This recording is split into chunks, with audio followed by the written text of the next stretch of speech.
మంగళగిరి శ్రీ లక్ష్మీ నరసింహుని సన్నిధిలో జరుగుతున్న వార్షిక బ్రహ్మోత్సవాల్లో భాగంగా 6వ రోజైన శుక్రవారం ఉదయం స్వామివారికి చిన్నశేష వాహన ఉత్సవం ఘనంగా నిర్వహించారు. ఈ ఉత్సవానికి కైంకర్యపరులుగా మంగళగిరి నగరానికి చెందిన దేవతి భగవన్నారాయణ కుటుంబ సభ్యులు వ్యవహరించారు. తొలుత అర్చకులు స్వామివార్లను చిన్నశేష వాహనంపై అధిష్టింపజేసి ప్రత్యేక పూజలు చేశారు. అనంతరం స్వామివారికి గ్రామోత్సవం ఘనంగా నిర్వహించారు. ఆలయ సహాయ కమిషనర్ కోగంటి సునీల్ కుమార్ పర్యవేక్షించారు. ఈరోజు సాయంత్రం సింహవాహనంపై స్వామివారు గ్రామోత్సవం జరగనుంది. ఈ సందర్భంగా ఉత్సవ విశిష్టతను ఆలయ ప్రధాన అర్చకులు శ్రీమాన్ మాల్యవంతం శ్రీనివాస దీక్షితులు వివరించారు.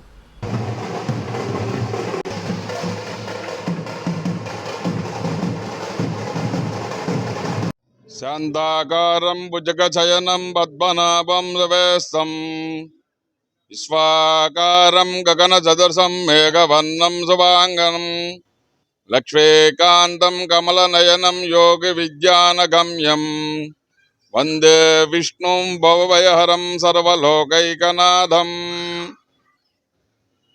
ఈ రోజున స్వామివారి బ్రహ్మోత్సవాల్లో భాగంగా శ్రీ పానకాల లక్ష్మీ నరసింహస్వామి వారు చినశేష వాహనం మీద దర్శన భాగ్యాన్ని కల్పిస్తున్నారు. స్వామి శేషుడు, అనంతుడు, అచ్యుతుడు. ఈ శేషుడు అనేవాడు స్వామివారికి బుజ్జగా శయనం అంటే స్వామివారు పవళించే విధంగా స్వామివారికి నిత్య కైంకర్యాలు చేస్తూ ఉంటారు. ఆ యొక్క పాల సముద్రంలో శ్రీదేవి భూదేవి సమేతుడై ఆ శ్రీమన్నారాయణుడు ఏదైతే విధంగా ఆ యొక్క శయనం మీద శయనించి ఉంటారో స్వామి, అదేవిధంగా మన మంగళాద్రి క్షేత్రంలో చినశేష వాహనం మీద స్వామి దర్శన భాగ్యాన్ని మనకి ఇస్తూ ఉంటారు. ఈ యొక్క చినశేష వాహనం మీద మనం స్వామి యొక్క దివ్యమంగళ రూపాన్ని దర్శన భాగ్యం చేసుకున్నట్లయితే మనకి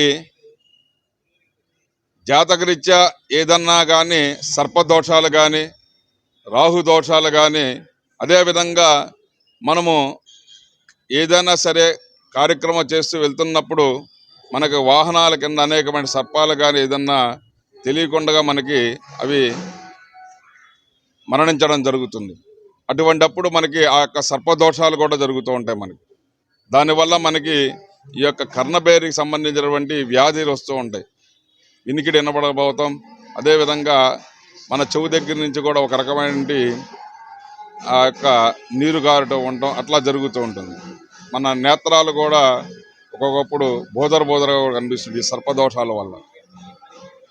వాటన్నిటిని కూడా మనం విముక్తి చెందాలంటే ఇటువంటి స్వామివారు ఈ రోజున ఈ యొక్క చినశేష వాహనం మీద స్వామి యొక్క దివ్యమంగళ రూపాన్ని దర్శన భాగ్యాన్ని చేసుకొని మన శిరస్సు వంచి ఆ యొక్క స్వామివారిని ఏ విధంగా అయితే మనం స్మరిస్తామో, నాయన ఈ యొక్క సర్పదోషాలు కానీ మాకు తెలిసి తెలియకుండా ఏదన్నా సర్పాన్ని కానీ ఇట్లా జరిగి ఏదన్నా మరణించినట్లయితే మా యొక్క వాహనాల దగ్గర కానీ, మాకు జన్మరీత్యా ఏదన్నా రాహుదోషాలు కానీ ఏదన్నా ఉన్నట్లయితే వాటన్నిటిని కాపాడి మా కుటుంబాన్ని కూడా అన్ని విధాలా కాపాడు తండ్రి అని చెప్పేసి స్వామిని మనం స్వామి యొక్క మన యొక్క శిరస్సు వంచి స్వామి యొక్క దివ్యమంగళ పాదాలకి నమస్కరించుకున్నట్లయితే వాటన్నిటిని కూడా స్వామివారు మనకి వాటన్నిటి విముక్తి చెందే విధంగా స్వామి యొక్క దివ్యమంగళ శాసనాలు అందజేస్తారు. కాబట్టి ప్రతి ఒక్క భక్తుడు కూడా ఆ యొక్క రూపాన్ని దర్శన భాగ్యాన్ని చేసుకొని మీ అందరూ కూడా ఆయుర ఆరోగ్యాలతో అష్టైశ్వర్యాలతో ఉండవలసిందిగా శ్రీ పానకాల లక్ష్మీ నరసింహస్వామి వారి యొక్క దేవస్థానం నుండి